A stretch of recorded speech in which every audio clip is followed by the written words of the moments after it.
Tuesday, July 9th, 7:01. Thank you. Will you please stand for the Pledge of Allegiance?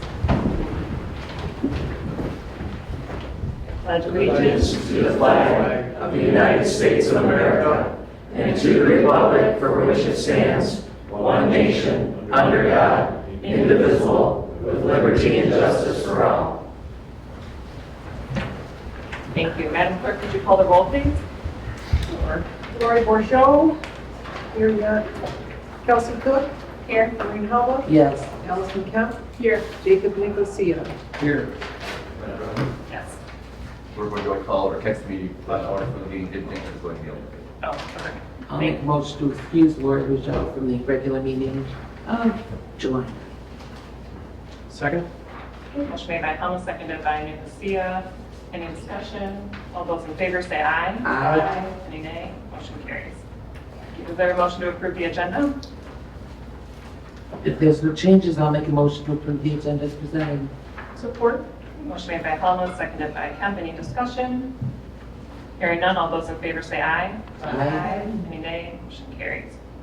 Number 5, presentations, we have none. Number 6, public hearings. I'll move to open the public hearing for ordinance number 423, amendment to chapter 70, utilities. This is for the sewage disposal system, chapter 70, etc. And Article 3, water supply system rates by meter size, chapter 70 as well. Support? Motion made by Cook, seconded by Helmut. Does that require a roll call vote? Yeah, I would do. Okay, Thank you. thank you. Your roll call, please. Bourgeau is absent, Cook, Yes, Halla, Yes. Kemp, Nicosia. Yes. that's at 7:03. Would anyone like to address council under this public hearing regarding increases to the water and sewer meter rate, base rates? I thought for sure that was why everyone was No, here. definitely not. Okay, seeing no one speaking up under this public hearing, I'll move to close the public hearing at 7:04. Support? Motion made by Cook, seconded by Helmut. Any discussion? Roll call vote, please. Cook, Yes. Halla, Yes. Kemp, Nicosia. Yes. Motion passes. The hearing is closed.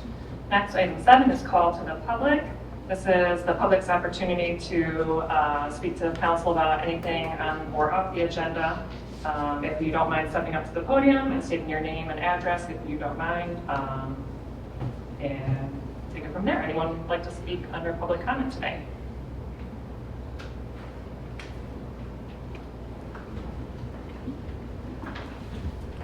Guess I don't need my water in my phone. You can't put your phone down. Must not be a 13-year-old girl. For a moment I can, I'll. My name is Shannon Strong, I live at 26 Lincoln Street. I am here regarding the development of the Washington Square or Washington Triangle property. I believe the gentlemen that are trying to develop it are here as well. We were at the Planning Commission meeting 2 weeks ago, myself and a few of the residents on Lincoln Street and Minnetonka Street. We are aware it is going to be developed. I want to make that clear right now.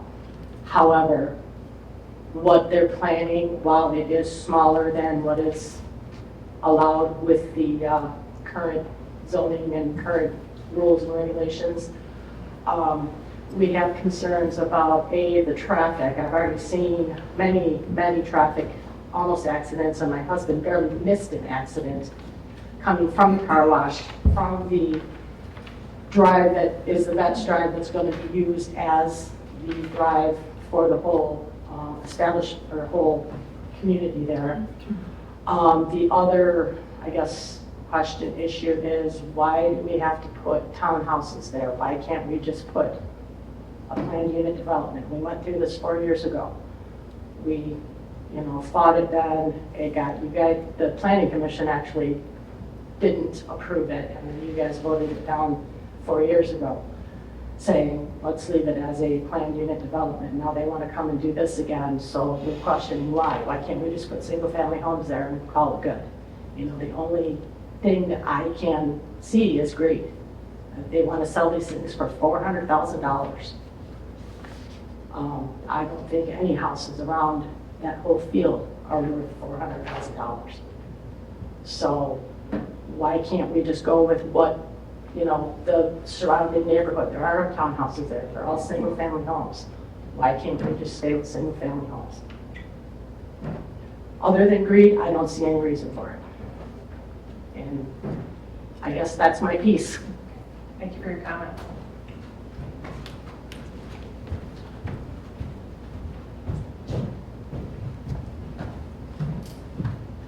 Jody Denzer. I'm on 184 Minnetonka. I also am going to talk about Washington Triangle, reiterate some of Shannon's things, and also add when MDOT did the curb cuts for there was only a house. When they did the update on M24, just the veterinary was using it. Now it was approved, I believe there is a drive-through coffee shop going on that street, as well as a veterinarian, and you want to put 34 units back there, or 32. That would give you 64 cars, that's 2 per unit. That's excessive for that area, especially when that turn lane is not there. So just imagine yourself or one of your family members having to make a right or left-hand turn out of that road. You have to deal with the traffic coming north or south and also coming out of the car wash also. So you have 2 businesses with high traffic turnovers in. I'm just imagining another drainer situation. Drainer 24. None of us like going through that intersection. I hold my breath sometimes. It's like watching everybody. I just don't want that again because you're trying to turn, head south. You have to make sure who's coming out of the car wash, who's becoming, onto your road to go to the coffee shop. That's one of my main concerns. We know it's to be developed. Single family, I had one person tell me they could get 10 units back there. Someone told me you could get 7. If you put 4 cars per household, that's less than that. That's just my 2 cents. And where it is right now, yes, it's contingent, and you can make suggestions for them to change their plan, but right now they have a 32, and once it's passed, how easily can we change that to something lower? Plus, it's townhouse units. We don't have any ranches around here. Wouldn't it be nice to have some ranch units for some of the older people to be able to stay in the village? Just some thoughts. Thank you.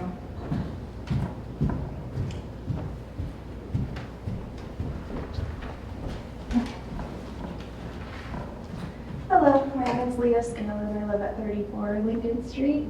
So you can see my house on this development plan that they've provided. I spoke at the last meeting as well and also attended their event at the public library where we learned more about the development. And I would say I'm not so opposed to the actual plan design here. I think it looks rather nice and it could be worse off. We could have high-rise apartments there or something. So I'm not like fully against the plan, but based on where my property line falls and my neighbor off of Mechanic Street there, I am very concerned about the emergency gravel road that's planned there. When I went out there and measured myself, I just really truly feel like there's not enough room there for that emergency drive space, and definitely not enough room to keep the 10-foot buffer space that they've planned for throughout the property line. So wanted to take this opportunity again to just address my concerns. I appreciate you guys hearing it very much. That I worked very hard to buy that home and I don't want anything encroaching really on my property. Another thing to add is 24 feet wide, and I just question if that is the true width needed for an emergency vehicle to get through that space there. I'm not sure if someone on the planning commission or on the council could look into that, or on the development plan to confirm that like a fire truck turning into that space, is that even possible there? I really, living right there, I question if that's possible. So with the 10-foot buffer too, they mentioned leaving as much like landscape as possible, so trees and bushes and things, and that would eliminate everything between my property and the gravel drive. So just wanted to make those points. Thank you. Thank you.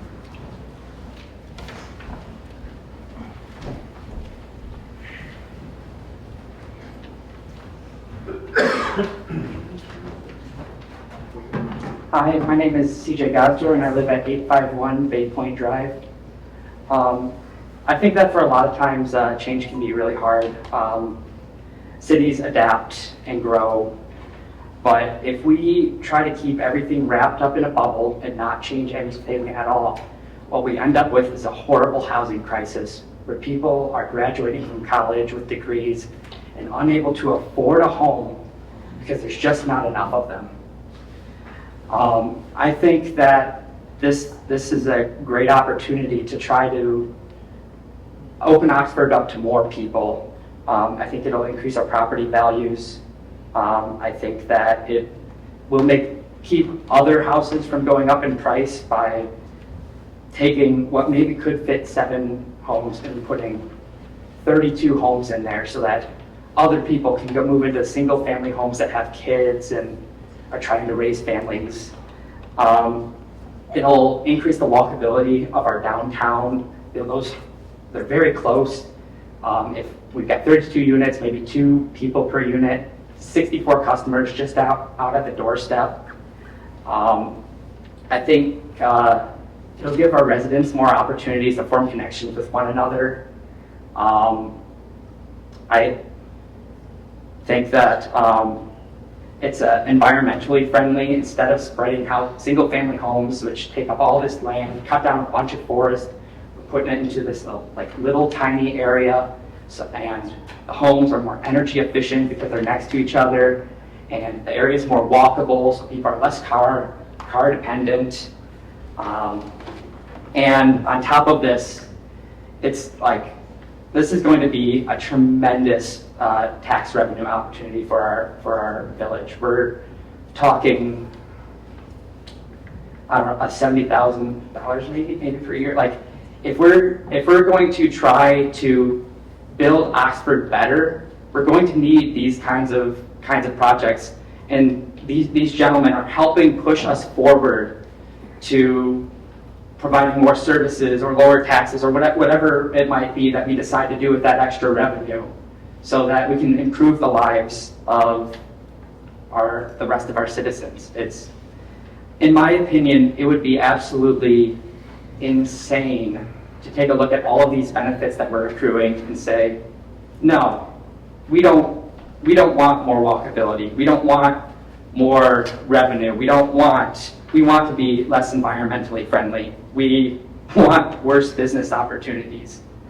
And I hope that you can take my thoughts into consideration when making an ultimate decision to approve or deny this proposal.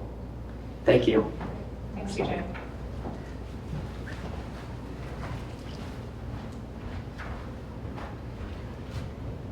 Just a reminder, council will consider the request later in the agenda, but now is the time if anybody would like to speak to it. On the further down agenda item, it will just be council's motion and discussion. So is there anyone else who'd like to speak under public comment on this item or any other item?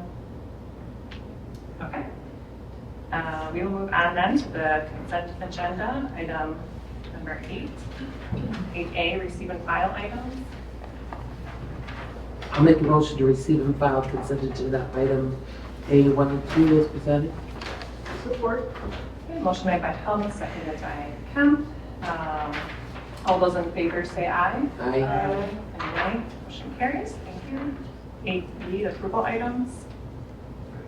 I'll make a motion to approve consent agenda item 8B, 1, 2, and 3, including the bills in the amount of $833,247.40. Support. Motion made by Helma, seconded by Nicosia. A roll call vote, please. Helmut, Yes. Nicosia, Yes. Kemp, Yes. Cook, Yes. Motion carries. They are approved. Number 9, unfinished old business, our PUD project update. Yes, Madam President. So just today, I received an email from Brandon Farron from DTE Energy.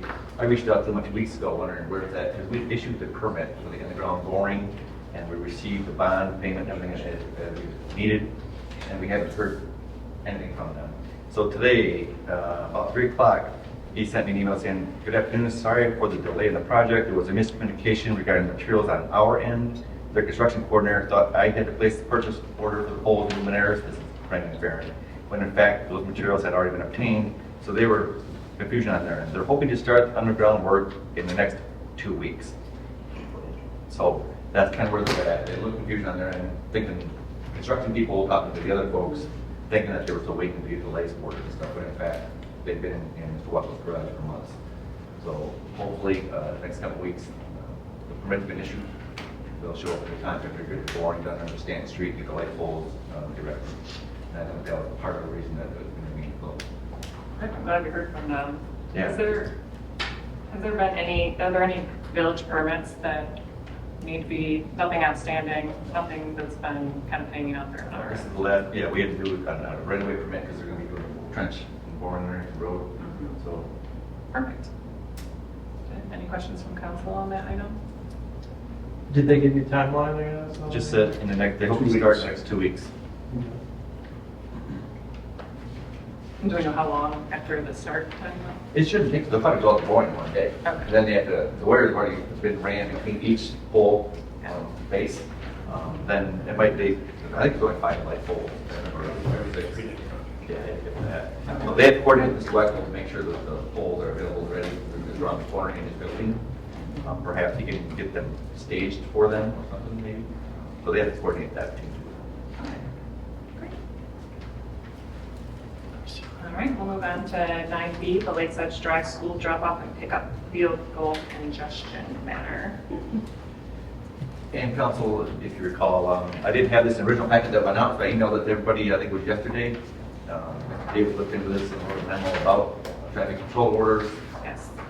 Do a couple examples. Chief Stoll and I have talked about this. Where's he hiding at? Is he here somewhere? There he is. And, rather than trying to have 20, 30 poles down there, we feel kind of like the signage at the beginning of the entrance to the sub regarding the fire hydrants. It says no parking on the fire hydrant side of the street is adequate for enforcement. And so we had one there, and then as you turn down Lakeside Drive, we put a sign there for no school drop off. We talked about having one during certain times of the day, and how that might affect the residents who also will be parking perhaps in their homes at certain times of the day. We figured by addressing the no school drop off, it's just clearer. We'll go about it that way. That's just an option. And Mr. Davis then we will see how the traffic control orders eventually have to be approved by council, but we can do a temporary one in the meantime to move forward if the council desires to do so. You basically take the traffic control order as given to you by the wisdom of your chief in this instance, who is your traffic engineer. And then within so many days, you have to ripen that into an ordinance. And you have to effectuate the traffic control order with signage that is clear and understandable to the public as to what your traffic control order is seeking to accomplish. That's, embodied in the law. I was kind of surprised there was a decent amount of law in this. I'm sure you guys were too. But it's in the administrative code, and we located it and gave you a nice little presentation of that for the future. If you ever run into these types of issues again, I'm sure this memo will be. Yeah. This is great. So there'll be a sign, no school drop off or pickup. Right at the entrance, like you said. And then our Chief Sowell enters the traffic control order without council doing anything necessarily. Well, you approve the traffic control order. We do, okay. He brings it to you. I know the chief will put on rationale for the traffic control order as he normally would. You approve it, and then within, I think it's 90 days thereafter, you have to write that into an ordinance and take actions to effectuate it by way of signing. Are you saying, I'm just trying to make sure I'm clear. So tonight we can approve the traffic, we need to wait to be presented with the traffic control order. Temporary, we could do a temporary one? Well, you could, I mean, I guess we don't have the issue yet till school starts. I think you have time. I'd like your record to go like this. I'd like the chief, who's your traffic engineer and your public safety guru in there, to present to you why we need to do this. He's got his reasons.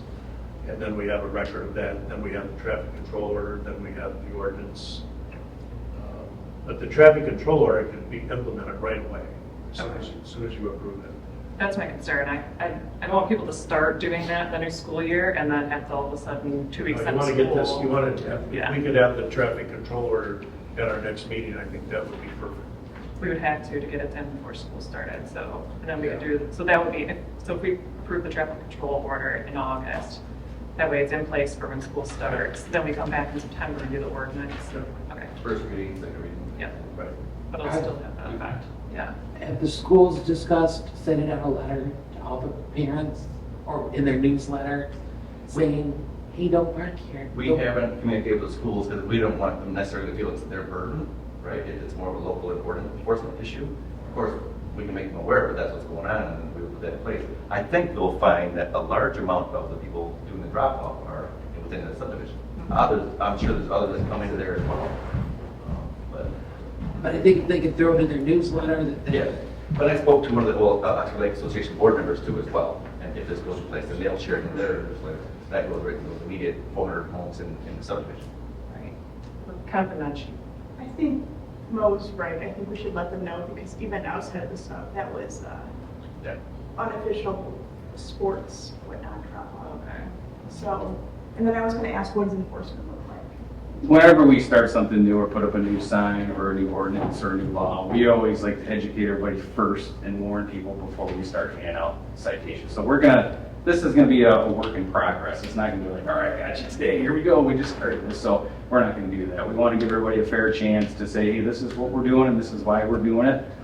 So please follow the rule, just to get all that traffic from out of the subdivision and into the line of the school where they should be. Wonderful.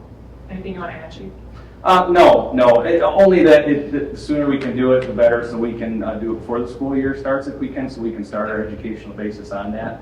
And I won't push anything through until after we have talked and educated the people. We will get with the schools and we'll put it on Facebook and we'll put it out there as much as we can, and even the Oxford Leader or OCTV, as many outlets as we can to let everybody know. And we'll work with everybody on it.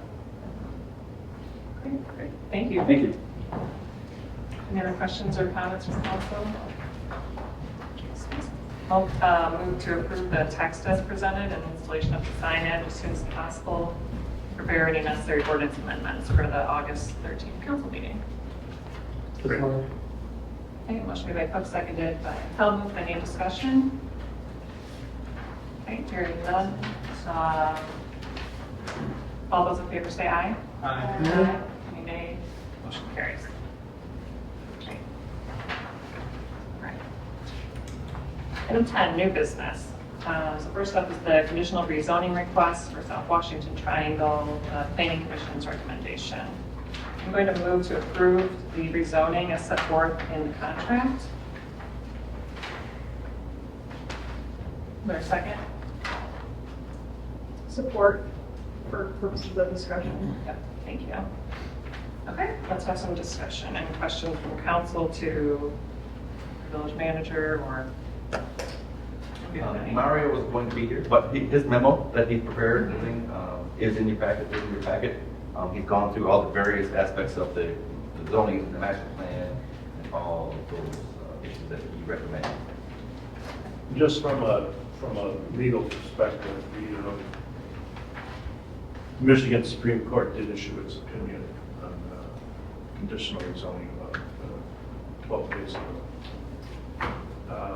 And they re-echoed the fact that this is a part of the zoning act where historically applicants would come to communities to rezone property and there would be no discussion on what their intent was to do with that property. You couldn't ask them, you could simply vote on the rezoning. Over the years, they changed to have what became known as conditional rezoning contract, if you will, rezoning, where an applicant can approach a community and say, I'd like to take this property and rezone it to X, and I'm going to place a permitted use in here, and this is exactly what I'm going to do, so you know.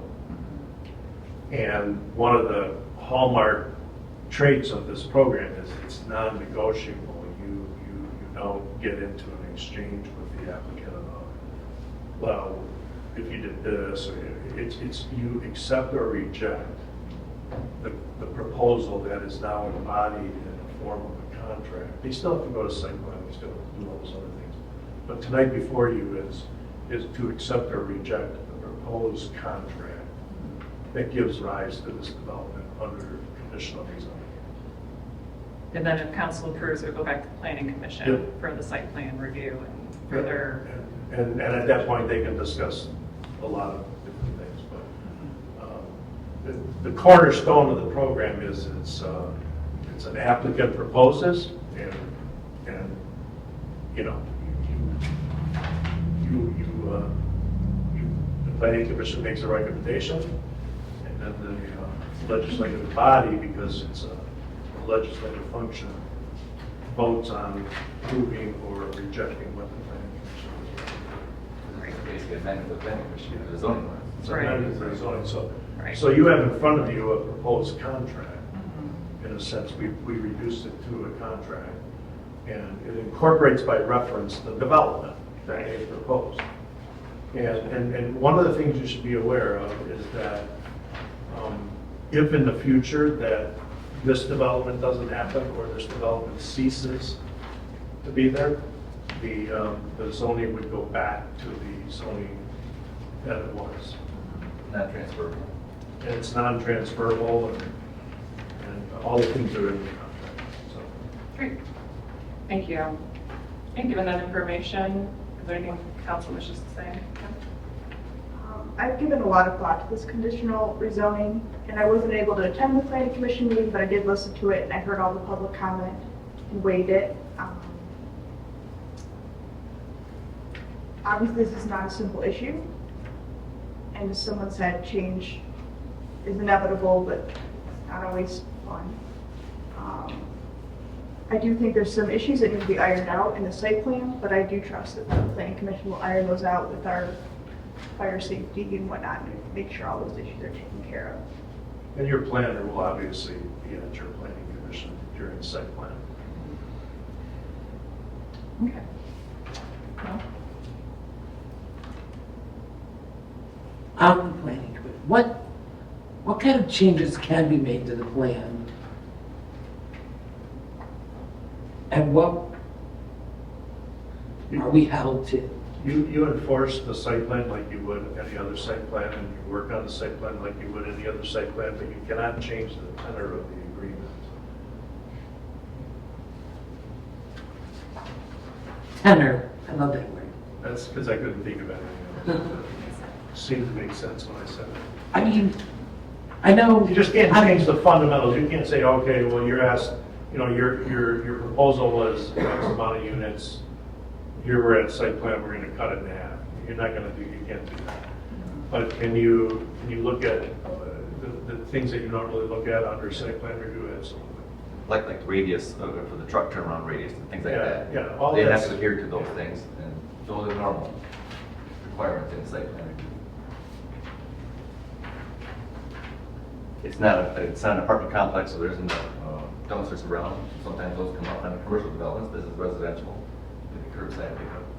This would be a private street, correct? If they build it to specs, initially, you have to be like in a condo association, and they could eventually, like Village Ridge Condos is in the process of, come to us and ask to be taken over. But that's a future whatever. Okay, but in theory, they're supposed to be 60 foot wide, and I don't think it's 60 feet here. Oh, no. The ones that Village Ridge Condo weren't that wide at all either, the one we're waiting on them yet for that. But when you build a public street to spec right now, I think the ordinance calls for 60 feet. Residential streets, I don't think are 60. You mean the right of way and everything, perhaps? Right. Surfaces, I believe, but, yeah. Right of ways are a little different than like a condo development. So would they, in theory, they have village trash pickup? Yeah. Like Bertie Woods Court, Okay. condo lane, things like those. That'd be part of your curbside.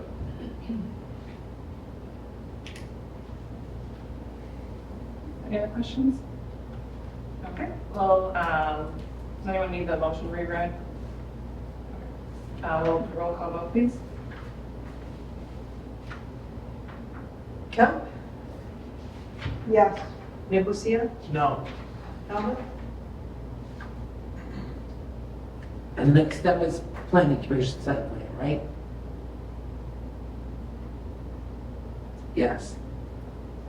Cook? Yes, motion carries. 10B is the second reading for the ordinance for the sewage and water rate increase by meter size. I'll move to approve the second reading. Support. Motion made by Cook, seconded by Kemp. Any discussion on the second reading? Hearing none, roll call vote, please. Butler? Yes. Nicosia? Yes. Kemp? Yes. Cook? Yes. Motion carries. 10C, the 2024 OMID bond assessment. Okay, if you recall, we had another bond recently that we opted to pay over the term because of the low interest rate and a payment credit. I think that law is like a 2.5% interest, higher amount. This one, like I stated in there, it's 4%. It's a relatively small amount, and my recommendation was to let them know that we would pay this one off, prepay this one. Because of the interest rate being higher and the smaller amount of the bond. Thank you. Council like to make a motion on this item? I'll make a motion to reform Oklahoma Water Resource Commission. The village of Oxford plans to repay the Oklahoma Interceptor Drainage District. That's quite a name. Special Assessment Roller 1. Drain Bond Series 2024 no later than August 9, 2024. The amount of $66,000. Can I ask that you approve the resolution 2407 because they're asking for a resolution. Just include that in your motion, please. And to approve Resolution 2427. 07. 2407. Support. Okay, motion made by Hellman, seconded by Kemp. Any discussion? Hearing none, roll call vote, please. Nicosia? Yes. Kemp? Yes. Talbot? Yes. Cook? Yes. Motion carries. 10D, the special event application for the worship concert in Centennial Park on August 3rd. Okay, you have an application in your packet.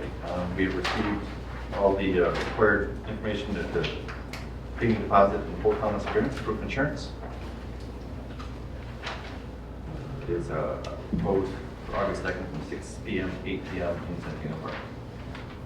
New Mind Ministries out of Waterford. Great. Is there a motion for this item?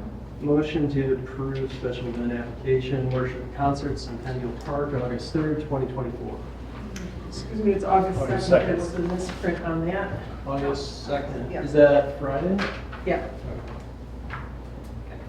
Support. Okay, motion made by Nicosia, seconded by Helen. Any discussion? Okay, hearing none, all those in favor say aye. Aye. Nay, motion carries. 10E, the tree replacement program discussion. This was something that councilperson Kemp brought to my attention, sent to me, and wanted to have on for you guys to have some discussion about. Yes, please. So, our tree replacement fund is something that we haven't utilized well.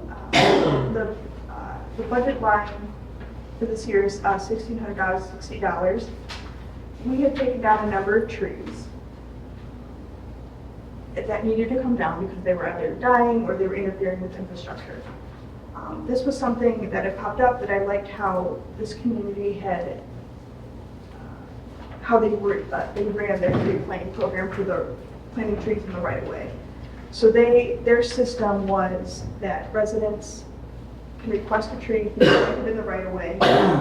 And the DPW and whatnot has a list of trees that are compatible, that work well with the city infrastructure, the underground utilities, that are hopefully native and compatible with the surrounding environment. That way, we can look at what's beneath the surface, plant them in a smart way, while still maintaining our tree-lined streets that have numerous benefits. So I know that fund had been underutilized, so I was hoping that this plan could, bring it to the residents' attention and we could find smart ways to plant the trees. When we normally use that fund that budget for? Only for, like when we did some in the park, we use it for that. We don't use it much Yeah. to replace it. Things like, we used, I looked back at our budget, we think we used like 150 or 200 of the budget. So it's just kind of sat there. Yeah. And normally when we're dealing with the trees, and they're coming down because of disease, or if they're on the street, so with this, the street, local streets or paid, or the major streets fund pays them, because it's related to the streets. Every now and then, if it's directly related to a sewer or water problem, then that sewer or water fund will pay the removal of that tree. Right. But typically it's street cost. There are communities that go ahead and insert this into their building requirements, into their ordinance schemes or zoning ordinance. They do for commercial, yeah, the landscape boards for commercial stuff, Yeah. I know, but yeah, not for. Not necessarily for residential, but it's a good program to keep your tree replacements in order. I mean, I don't know if we need to like enforce it and like make it, you know, enforce it on residents who aren't looking for it, but if they are looking to add a tree, I then was this saying is a that venue. in a commercial arena, you know, if you're gonna take down trees, you know, by ordinance, you can actually ask back for more. On private property, here, it's a little dicey. So I actually had a village resident come up and ask me this about an hour before the meeting, and I think it's a very valid concern with a lot of folks, because we've been cutting down a lot of trees, but we haven't been putting a lot back up. And I think that like, it really does help build the village and kind of will drive slower through tree-lined streets, and I think if we get rid of that and all these old trees, the beautiful trees, we're really doing ourselves a disservice. So I like the idea of planting them correctly, right? And matching what is compatible with the area and ecosystem. And it is gonna help out, but like obviously we gotta be concerned about like all the utilities, so. Especially the overhead, if you work like with rails and trails and things like that, in ITC where they have the power landways, they have a list of trees that will grow further than like 15 or 20 foot tall. We have these, 50, 60 foot oaks that are in a 5 foot space between the curb or the street and the sidewalk, and they're just ruining the street, ruining the sidewalk. That's just the wrong tree in the wrong spot. Right. So there's ways to do it. There's plenty of research out there on tree planting. Yeah. If you look at the tree maintenance checklist from that same group, it talks about, through the winter months and then the spring months and then mulching and watering and things like that. So, and if the person plants it on their own, then obviously they're probably interested in keeping that water and taking care of themselves too.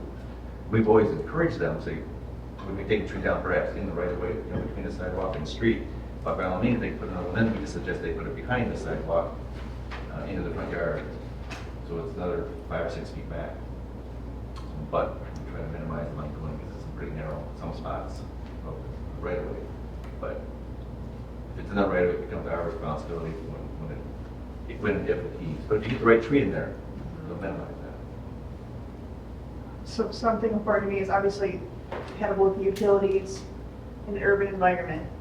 But also I know we have some residents who are master gardeners and may have beneficial suggestions of finding the intersection between compatible with, downtown, sidewalks and utilities and native plants. So hopefully we could reach out and use their knowledge. Could get all that and have a little section on your website about tree replacement strategies.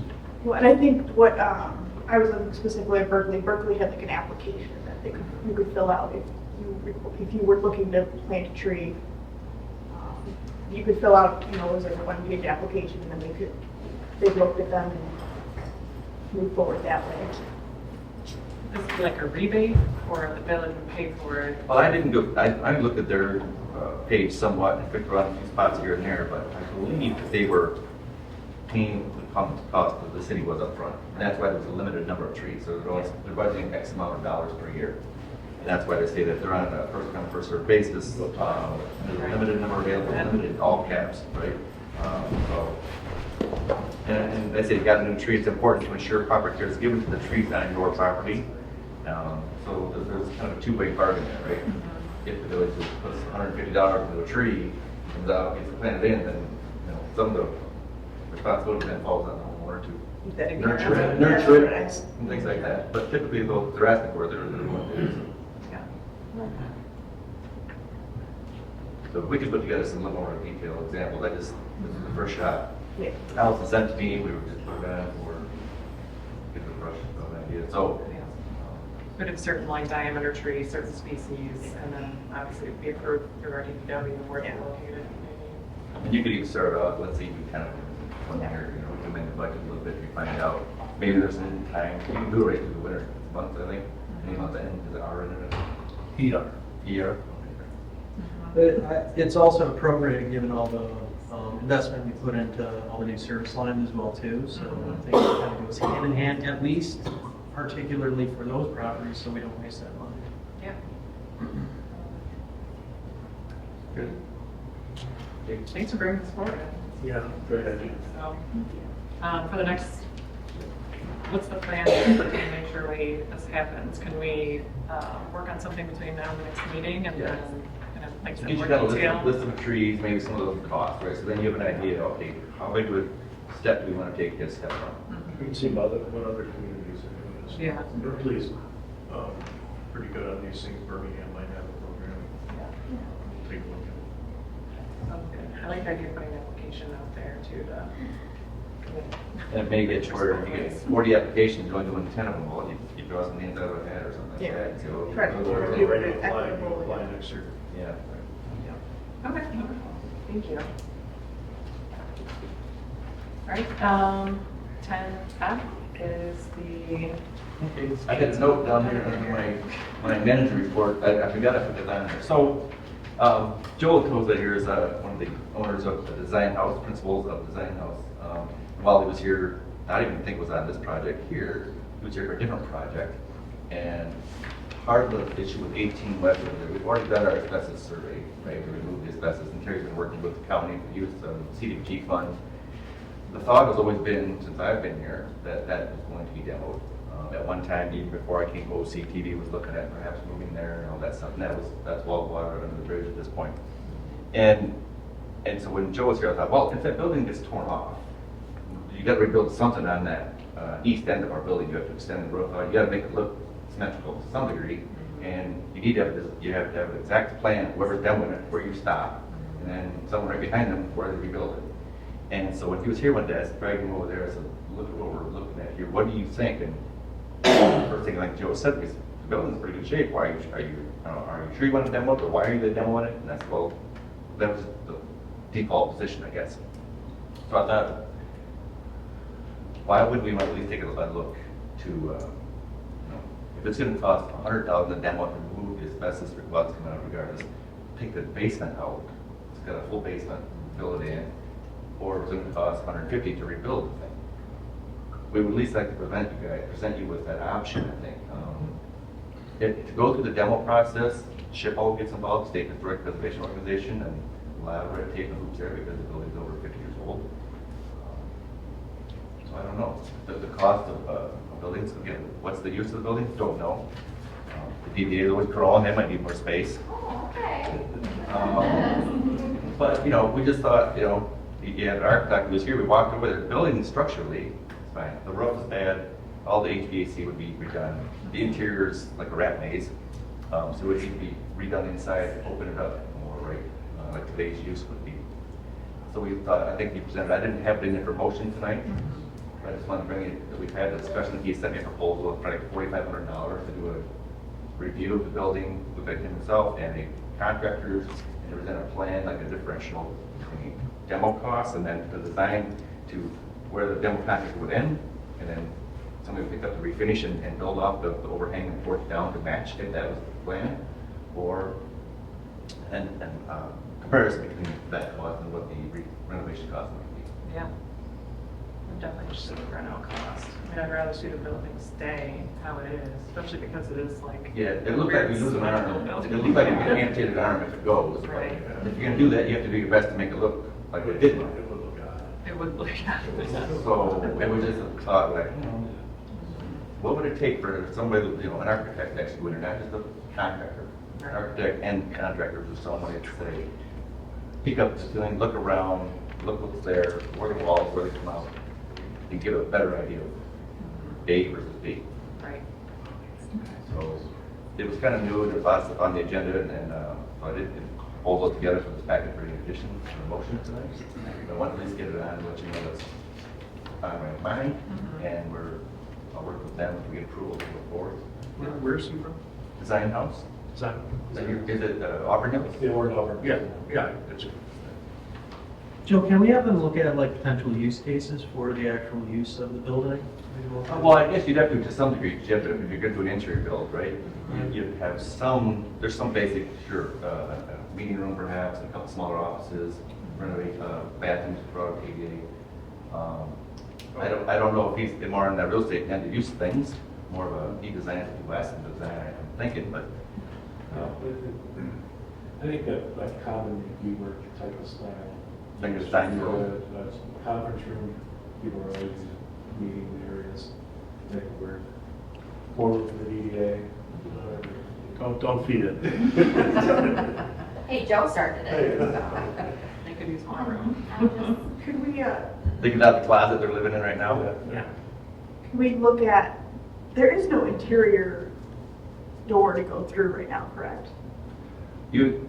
If you I go don't through our even know furnace if room, it's if you go through our furnace room, you can, You're right. You're right. you can get there without going outside. Is it a I've never been over there. logistic? No. is it It's not actually- something you're gonna have in public use, that's for sure. Okay. It's not pretty. It's not In pretty. my memory, yeah. No. You're not gonna do it. It's not. You're not gonna do it dressed in white. So, yeah, a different layout, different, obviously the entrance on the front. Just one, can I ask one thing? Pete was, okay, sorry. Just as an option, just to get your wheels turning. So one thing that Pete just brought up, because we've been talking about economic vitality, is the thought of incubator spaces for businesses downtown where they could rent monthly. And it's something that we've been asked for and that has a lot of success in other DDAs. And that would be a revenue generation for the village or the DDA or however we worked it. But if there was a thought to bring revenue stream, we could 1000% fill with businesses all year long, just as the amount of people who would come to us and ask. So they have the shared conference room. They kind of just pay for what they want to use, right? It's those businesses, what we say between like our farmer and vendor market and then actually purchasing a brick and mortar. Right. And there's a lot of case studies throughout the country that we've been studying and looking into where this is profitable for the DDAs and the villages. Yep. But it's also a way to make sure that you never have empty spaces downtown because you have people that are then ready for that next step. And it's not a large space, so I think you could get a couple in that building, but I think it would be just a neat concept to think about. That's a great idea. The one concern, I know when Glenn Tate was here years ago, right when I first came, he was looking at that as well.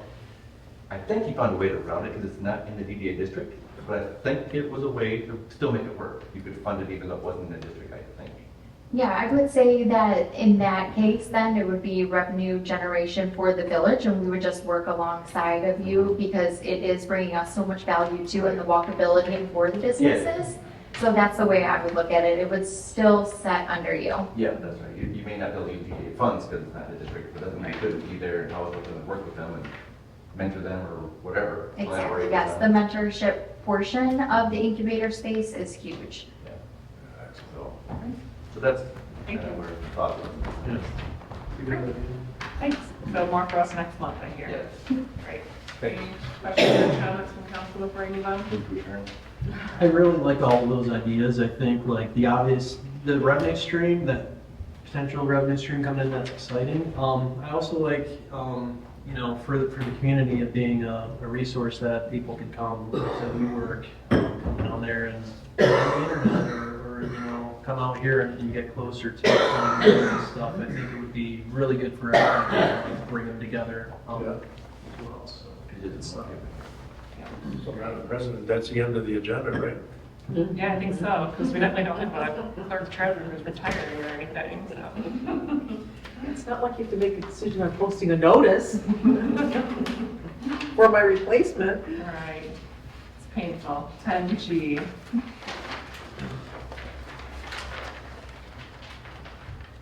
All right, who wants to talk about this one? Nobody. Terry's been working diligently about, putting this stuff together. want to present to you guys what we're thinking, and I guess we're looking for a little guidance. And to, how do you want it to take the lead? Do you want us to go and post it out there? We would need some kind of a salary range that the council is comfortable with. Yeah. We'd like some feedback from you guys on that. I say we go really low, then we're sure you have. So, so how the process, what would you guys like to see the process be? Would you like it to be posted and then maybe me and Terry pare it down to 4 people or 3 people and then bring them to the council meeting and you guys do something like that? Is that what you're thinking? Or you guys want to have a committee that does the reviewing of some applicants perhaps? That works so well. It doesn't really matter which way we go, it always turns out poorly here. It never works. Are we gonna post in the MML? Treasurers Association, like Terry said, like the treasurers, or the clerks association, whatever. I reached out to Michigan Municipal League too, just the 1650 project that I was a part of for like women in executive positions, and so I'm waiting to hear back from them because I was in just a group with a lot of really amazing women who are looking for jobs just like this. So I'm hoping that we can make some connections that way too. But yeah, I like the idea of the 3 of you, or at least 2 of you, narrowing it down and bringing. I mean, Well, there's some you know obvious best. ones. There's some obvious ones that we can, that you get that don't even meet the criteria of the spec sheet, and then we can. Would you want this group to do preliminary interviews subject to a final interview by the council as a whole? I think so. Anybody else? I'd like to see the resumes first, Right. before you Whittle? do the before you will.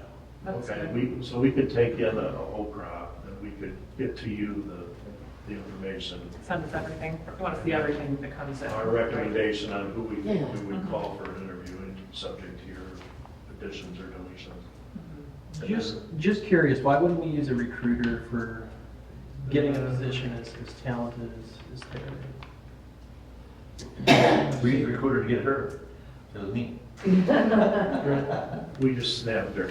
I've seen that work, and I've seen it, that no one understands what you need more than you do. And I think a little bit gets lost in the recruiter process. You're the Village of Oxford, you have a personality, you have a sense about you, obviously we know our work needs. So it's both the characteristics of the person, I think, and it's the characteristics of their background, their work abilities. So I don't know if recruiters necessarily analyze all that. Okay. And the listserv for clerks and treasurers and even the MML, they reach a broad area of people, and local is, really important because nobody would have to relocate. Not that somebody wouldn't be willing to, but I think that's the best way to start. And then if you don't get the response you want, you might have to look at something like that, but.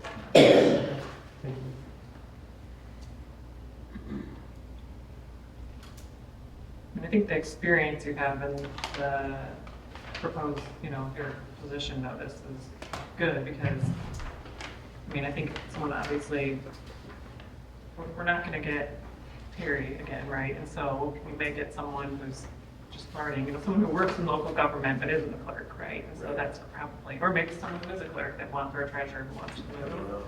You don't really know, but yeah, I don't want to exclude him. I know there's a lot of, I guess what I'm trying to say is I know that there could be a lot of talent that's missed if you narrow it too much. And so someone that has some talent will learn, I think. Well, in 4 weeks from today is the primary, so maybe some clerks unemployed here in 4 weeks. Or who are forecasting unemployment. Yeah, I guess it's good timing with that. Let's get the notice out quick. So are we just missing then the salary range? I'd have to, I don't know off the top of my head what. say $20. What Terry's salary is, but obviously that I would. think it's 72. I think Okay. or 74. That would be high. No, I meant, she has what yours is currently. Oh, yeah. Does anybody have any, do we know what the market is? 60 to 80. 60 to 80? Probably. Wait a second. No, we're not about to. I'm trying to get you, I'm trying to get you to stay. I'll stay in We're now. like, yeah, the public, so. I would say. I think 175 would do. In my head, I was thinking like, yeah, 50 to 70, but. 50 to 75 or. Yeah, something like that. But I don't So you want to have it dependent on what their skill level is, I mean, so, Right. you know. Yeah, obviously you can measure it with experience, but. If somebody might come in and they deserve the upper end of the scale. Right. There's enough research out there where they're gonna be able to Mhm. go on one of the websites and figure out exactly Right. what they should be. But I think in our posting, we put a salary range, but final salary to be negotiated. Right. So we're not locked in. I see a lot that don't have the salary, it just says based on experience. I mean, I always want to know, like, Mhm. before I waste, take the time, not waste, Right. to take the time to apply for something, like, what's it pay? So Right. put that out there, so. So you recommend 55 to 75? That's what I was thinking. That sounds good. Because that puts her at the high end, Right, and that's what we're shooting for. right. Okay, Well, we shall see. okay, so we'll get that process rolling. Should have somebody here by December meeting. I'd like to get 2 more audits on theory. Yeah, I'm in audit prep right now. Well, I'd like to raise the concept that I think you might want to consider, not tonight, but you may have to consider an independent contractor agreement with Terry, maybe based on so many hours. I just did this in another community where she agrees and we agree that she'll be available for, so many hours per month for the first 3, to come back and address issues. And I've already talked to Terry about that. She's amenable to that if we can work that out. So that's not before you tonight, but that, just to get thinking about that. So she just doesn't walk out and take all that knowledge with her. Right. We'd have some access to her. Yeah, the day the person starts, they go and leave. Right. Not like let me to believe when I was heading for a transition. Yeah, I don't know if we're gonna be laid off as a recruiter again. Hey, that worked good, didn't it? Yep. Our very first day was July 1st. Here's your offer. Here's, they even started the audit. Oh my gosh. Any other discussion or comments from council on Let's this? get the first community. That's the Got start. everything we need? We got it. Great. Super audit. We got it, Joe. All right, 11, there's no items moved from the consent agenda. Second opportunity for public comment. Would anyone like to speak under public comment at this time? Okay, seeing no one moving towards the podium, we'll move on to committee reports. Let's see, Councilperson Borjo with NODA. Does anyone have anything they want to share on NODA? No. They've been doing work at their office. Kicking everyone out so they have space, but. Planning Commission and Cable Commission, no? I've lost complete control of everything. I've been at the meetings. I got nothing. All right. DDA Executive Director Westbrook, if you don't mind giving an update. Thank you. Thank you.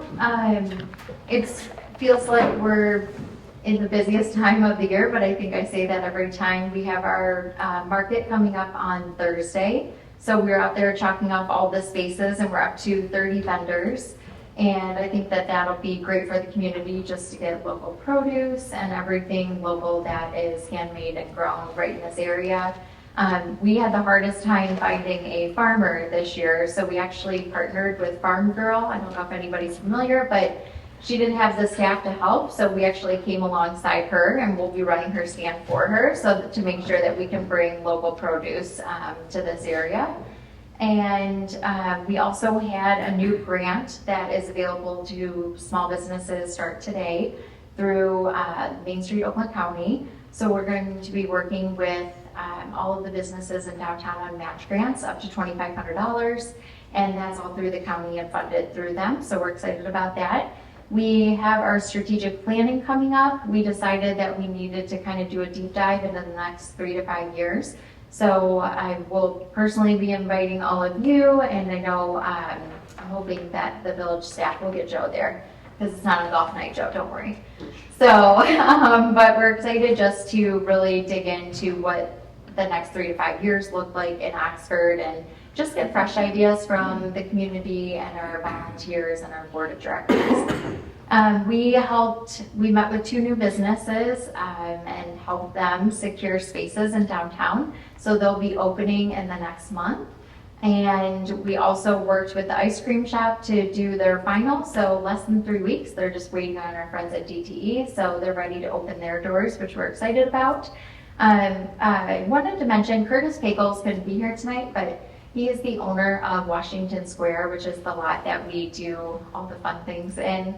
And I just wanted to publicly thank him tonight.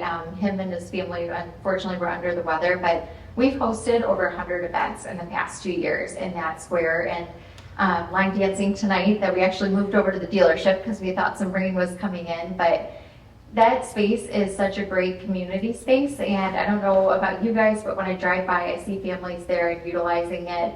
And I just wanted him to publicly know how grateful we are that he really is just letting us use it. And the village has been so wonderful on the insurance and helping us to be able to keep that space. So thank you guys for that. And thank you, Curtis.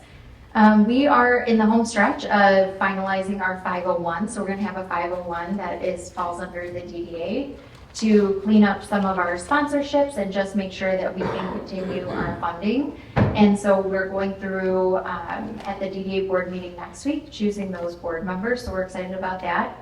And then we also had a call with Oakland County today about the e-commerce site and how many of our businesses are really utilizing the site. Even us as the DDA, we're really utilizing it. We're selling all of our series tickets on there. So cornhole that we've sold out of, line dancing, market vendors, and it's been so successful to all of our businesses downtown. So we're just really excited for 3 new businesses to be signing up this week, and that's just a way that we can continue to support. And then we are meeting, cross your fingers, with one business that will be reopening their doors, and we're meeting with them Thursday to try to get their feedback on the ground. So we're just grateful for the partnership with the village, and we just feel like everything's going really well. Thank you. Leanne Tran. I was going to try to make the last meeting, but we were doing DPW interviews and ran along, and then there was like nothing on the agenda, so I wasn't going to sprint out to a meeting. They were going to have to be done by coming out there. The last one I was at was a month before I was hired, and that was a good meeting. Good. Okay, manager, staff, and attorney reports. Mr. McGarvey. Yeah, so after 26 years, Tom McNeese's last day for DPW was today. His actual last day is Friday, but he took Monday, Thursday, and Friday off. So, but his last day of work was today. So we had a really nice luncheon. Some of our downtown restaurants donated some food for us, and we had a good time, good turnout. It was really nice. Kind of a sad thing to see him go. He's a little trepidatious about it himself. A little, you know, he's been coming here for 26 years now. He lives up in the Lapeer area, just west of Lapeer. So he'll be working hopefully closer to home. Charlie's trying to get him his license for driving a trolley, but he's not there yet. He got the CDL, but not for hauling passengers. They haul snow. So the DPWs are continuing to interviews. I was in them with them for a follow-up interview with the gentleman this morning, right earlier this morning. We have 2, of course, to replace Tom's retirement and Brett Fultus, who left, young man, about a month and a half ago. So there are currently down to 3 in the DPW right now, and that's it. So when you see them out there working, don't stop talking to them. They're busy. The other thing is, hopefully, we'll have the bids on the agenda for the East verdict repair that we going with Rowe. The core stamping only took place last weekend, so we were hoping to get that done a week or so beforehand. So Rowe had most of the design done. They just want to get some verifications on the subsoils to get those plans up, get them out, get some bids in, and hopefully have them on the agenda for the August meeting. Speaking of projects, Park Street project is being delayed mostly, well, exclusively due to Eagle. We submitted our application to them like 4 months ago, and they never even looked at it until about 4 weeks ago. And now all of a sudden they want this, they want that, changes, change that, you know. So it's like, so we've been scrambling all the weekend, and then I was uploading stuff to the Eagle portal site Monday morning bright and early to try to get it done. So they were going to start next. Let's see what's today. Initially we thought we were going to start this week. then we put it off to the 12th. Crossing our fingers, I sent out a letter to all the residents, informing them a little bit more where we're at on the project and how it's gonna unfold to some degree. Hopefully, we get everything dialed in with Eagle permit. Nothing large, it's just small things. They're wanting to check this box or redo that. Now they changed the whole uploading portal, so now you gotta upload things again. So hopefully that'll get wrapped up here soon and we can get on going on with that project. Thank you. Terry? I think Joe covered about everything. So as I said, the Michigan Supreme Court timely, ruled on conditional rezoning. You've handled that part of the state law very correctly. And in accordance with their rulings, I can happily report from my personal standpoint, they vacated the Court of Appeals and they vacated the trial court, both who ruled against me. So those, they did vacate both of those opinions in favor of my position. We're still waiting on the Supreme Court's ruling on the Open Meetings Act as it applies to whether or not committees are bound by the Open Meetings Act. I think I argued that about 61 days ago, but we have not received that opinion yet. But I'll let you know when it comes in. Yeah, that'd be Chief Soul. Okay. Thank you. Chief Sowell, did you want to speak to anything? Yes, I would.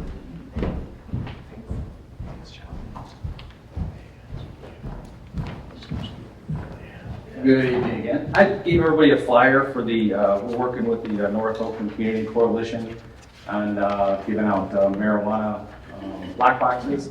No questions asked. I believe this day it's on the 24th from 4:30 to 6:30. They're going to set up a station out here so people can come in and just grab their lock boxes until they're gone. Safety Puzzle will be making another appearance at Concerts in the Park a week from this Thursday. Can't wait for that. He's getting geared up for that. He's doing some extra workouts. Now that we have a new parking lot, we plan on doing an open house that we're going to start doing annually. So we've got some little bit of house cleaning to do yet before we can do that, but we're looking forward to doing that. Great. Are you a little proud of the parking lot? I'm very proud of this. I just am ecstatic. I feel really good about it. Thank you. Wonderful. Thank you so much. Thank you. And for those who did get a flyer, I mean, I'm going to expound on it a little bit. Yeah. The marijuana lockboxes are to keep it safe and away from pets and kids both. Because this North Oakland Community Coalition, and they see the problems that happened with pets and stuff getting into somebody's marijuana. So they're handing out these lockboxes so those who have that product can keep it safe and away and locked up away from animals and kids. And they reached out to us and they wanted to need to do that. They're doing that in other areas too. So I said, yeah, why not? Sounds like a great idea. Yeah, absolutely. Great, thank you. Council comments? Start with them. I'm very sorry I didn't make it to Tom's party today. I also didn't send a stripper, and that's probably a good thing. Is the priority trash contract all set? Yes. You may still see that drive with the GFL trucks because they purchased theirs, but it may be a break double truck one of these days. They're going to have the right name on the trucks, but they won't be painted right away. I just want to make sure trash pickup's all set. They must have done a good job last week because we didn't hear anything. Okay. Having gone to a lot of events downtown and seeing the businesses thrive, I would just like to say I'm really excited about the new custard and ice cream place opening up downtown. So I think everybody's excited about it, and it's good to see things moving in the right direction with the businesses down there. And I will also say that we've had a lot of folks from out of town coming in to visit, and just talking with them.